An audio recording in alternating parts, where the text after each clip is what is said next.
안녕하세요. 이번 시간은 우리 그리스의 세계의 발전에 대해서 선생님하고 같이 한번 학습해 보도록 하겠습니다.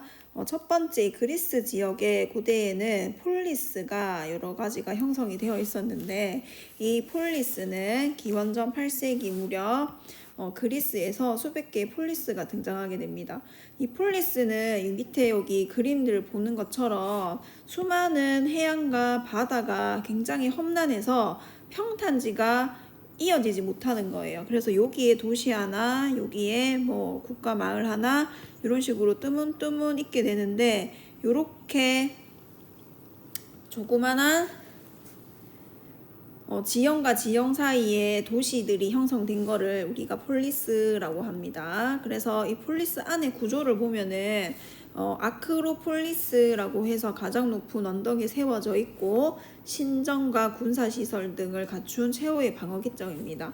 그래서 여기 평면도에 보이면은 산이 이렇게 있으면 산 높은 데다가 아크로폴리스, 여기다가 아크로폴리스 적으면 되겠죠.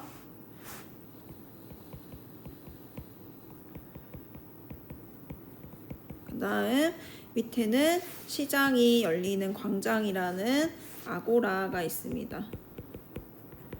요렇게 이제 바다를 끼고 험난한 산을 중심으로 폴리스와 폴리스들이 있는 거예요. 그 다음에 해변이 요렇게, 여기가 지금 폴리스가 되는 거예요. 폴리스 국가 하나, 폴리스 국가 하나, 폴리스 국가 하나. 그 다음에 요거를 평면도로 보게 되면 요런 식으로 중간에 여기 위에 산 위에 있는 게 아크로폴리스, 그 다음에 밑에 쪽에 시장이 있는 아고라, 주변 농촌 마을들과 연결된 하나의 국가, 그 다음에 요 산을 넘어가면은 또 다른 요런 폴리스 국가가 나타나게 되는 겁니다. 근데 이 폴리스 이렇게 떨어져 있지만 이 그리스라고 하는 동일한 언어를 사용을 하고 같은 종교를 가지고 있고, 그래서 이 폴리스들이 4년마다 한 번씩 모여서 올림피아 제전을 엽니다. 이게 이제 현대 우리가 4년마다 개최한 올림픽의 전신, 요 정신을 이어받아가지고 하고 있는 게 올림픽이 되겠죠. 그래서 이 그리스인들은 이렇게 올림피아 제전을 통해서 동족의식을 강화를 하게 됩니다. 대표적인 폴리스 국가들은 굉장히 많지만 그 중에서 우리가 이제 교과서에서 중점적으로 알아볼 폴리스는 아테네입니다. 우리가 아테네를 배우는 이유는 아테네에서 발전한 민주정치를 우리가 현대에 가져와서 사용을 하고 있기 때문이죠. 처음에는 아테네도 왕이 통치한 왕정이었습니다. 그러다가 소수의 귀족이 정치를 주도하게 되는 귀족정으로 이어지게 되고, 그 다음에 다수의 시민에 의해서 정치를 주도하게 되는 민주정으로 가게 됩니다. 아테네는 이 민주정이 발달을 하게 되었다라는 얘기가 되니까 한번 같이 보겠습니다. 초기에는 이 아테네도 왕정에서 시작을 하게 되고 귀족정으로 소수의 귀족이 정치를 주도하게 됩니다. 그러던 와중에 요런 해안가에서 다른 나라들과 무역과 상업으로 인해서 돈을 벌게 되는 부유한 평민들이 등장하게 됩니다. 부유해진 이 평민들은 내가 돈을 주고 무장을 하게 되고 나가서 싸우게 되는 군대의 주력이 되게 됩니다. 그러면서 너희만 가지고 있던 정치의 특권을 우리에게도 달라, 그래서 정치를 참여할 수 있게 달라라고 하는 참정권을 요구를 하게 됩니다. 이게 바로 참정권입니다. 참정권을 요구한다. 그러면서 이렇게 참정권을 요구하게 되니까 귀족이 독점하고 있던 참정권을 솔론이라고 하는 사람이 등장을 해서 솔론은 재산을 기준으로 정치 참여를 허용을 해주게 됩니다.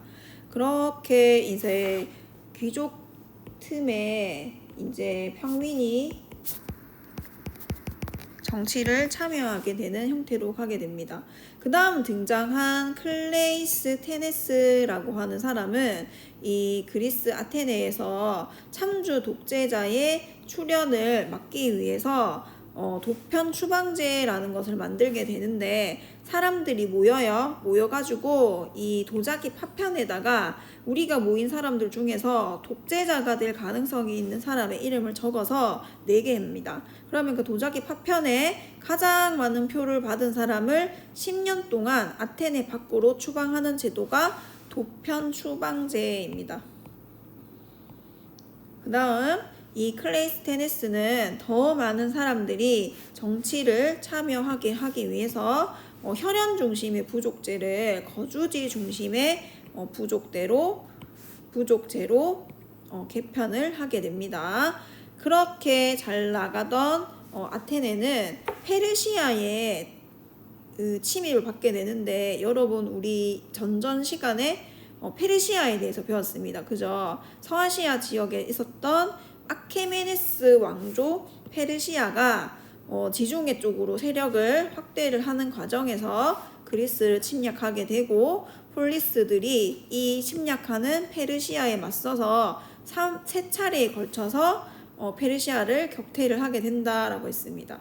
여러 폴리스들을 모으는데 중심 역할을 했던 나라가 바로 아테네입니다. 그래서 그리스 페르시아 전쟁에서는 그리스가 승리를 하게 되는데 그 중에서도 가장 중심이 되어서 폴리스들을 이끌었던 아테네가 번성을 하게 됩니다. 이런 아테네의 번성기에 다른 나라들의 동맹을 이끄는 주축국으로서 민주 정치의 전성기를 맞게 되는데 그때의 대표적인 사람이 페리클레스입니다. 이 페리클레스 시대에 아테네의 민주정치는 정성기를 맞게 됩니다. 이때의 민주정치의 내용을 살펴보면 민회의 권한이 강화되어서 성인 남자 시민이 민회에서 국가의 중요한 정책과 토론을 뭐로 결정합니까? 투표로서 결정을 합니다. 성인 남자. 모든 아테네의 성인 남자가 참여하는 민주 정치가 완성이 된 거죠. 이 민회라고 하는 거는 최고의회입니다. 지금으로 치면은 국회에 해당하겠죠. 여기에는 아테네의 성인 남자 시민이 다 참여해서 법률 제정이라든지 조약 체결, 전쟁 선포 같은 권한을 행사하는 곳이 민회입니다. 대부분 관리를 여러분 여기는 추첨으로 뽑아요. 그러니까 랜덤으로 돌려서 추첨으로 뽑고 그 다음에 일을 하는 사람들에게 수당을 줍니다. 월급을 주면서 가난하더라도 정치에 참여할 수 있게 해주는 거예요. 그걸 뭐라고 하느냐? 추첨제와 수당제를 실시했다라고 얘기합니다. 하지만 이런 페리클레스 시대의 민주정치에도 한계가 있었는데 이 한계점은 이 성인 남자만 정치에 참여할 수 있었다라는 거야. 모든 시민이라는 그 개념 안에는 그래서 여성과 노예, 외국인에게는 정치에 참여할 수 있는 참정권을 부여하지 않았습니다. 오직 성인 남자 시민만 정치에 참여했다라는 겁니다. 그 다음 이렇게 잘 나가던 폴리스들의 쇠퇴 과정을 한번 보도록 하겠습니다.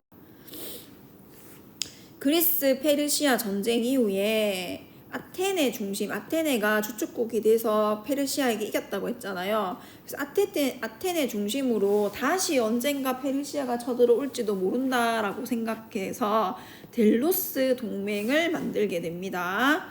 이 델로스 동맹을 만들게 돼서 아테네가 점점점 이 델로스 동맹에서 모은 돈을 가지고 세력을 확대해 나가니 여기에 불만을 가지게 된 스파르타를 중심으로 펠로폰네소스 동맹이 결성하게 됩니다.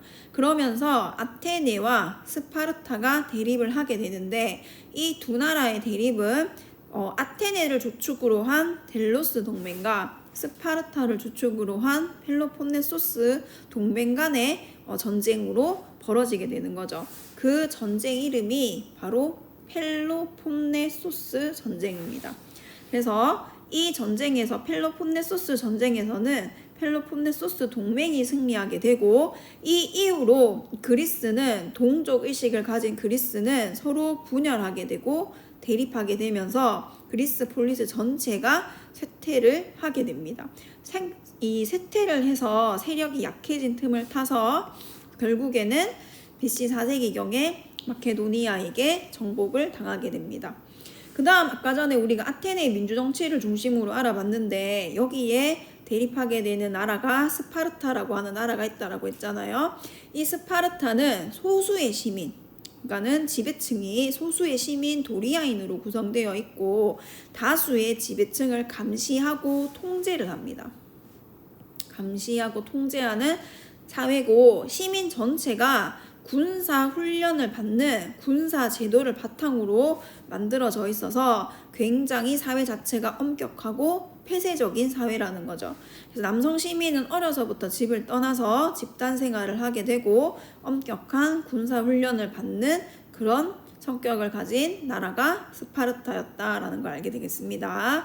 이 그리스 문화도 한번 보도록 하겠습니다. 그리스 문화는 합리적이고 인간 중심적인 문화입니다. 신을 인간의 모습으로 표현했죠. 여러분 그리스 신화 알죠? 그죠? 거기에 신들은 서로 사랑도 하고 질투도 하고 막 이런 모습들에서 인간의 모습을 그대로 가지고 있다라는 겁니다. 그리고 건축과 조각에서 조화와 균형의 미를 강조합니다. 그 다음 그리스 시대의 문학 작품과 역사책을 보면 호메로스가 쓴 일리아드와 오디세이가 있고 헤로도토스가 쓴 역사책, 그 다음 투키디데스가 쓴 역사책이 있습니다. 헤로도토스는 이 역사라는 책에서 그리스 페르시아 전쟁을 기록해놨고 투키디데스는 펠로폰네소스 전쟁에 대해서 서술을 해 놓았습니다. 그리스 시대에는 철학도 많이 발전을 하게 되죠. 여러분이 한 번쯤은 다 들어봤을 소크라테스, 플라톤, 아리스토텔레스 같은 사람들이 다 그리스 시대의 철학가들입니다. 그래서 아테네의 민주적인 분위기가 철학이 발전하는 바탕이 되었고 이 소크라테스 보편적이고 절대적인 진리를 강조했고 플라톤, 아리스토텔레스는 소크라테스의 철학을 계승해서 철학을 발전시키게 됩니다. 그래서 그리스 발전을 다 해봤고 그 선생님이 나눠준 사전 학습지 밑에 보면 정리하는 파트가 있으니까 잘 정리해서 채워서 올 수 있도록 합니다. 수고했습니다.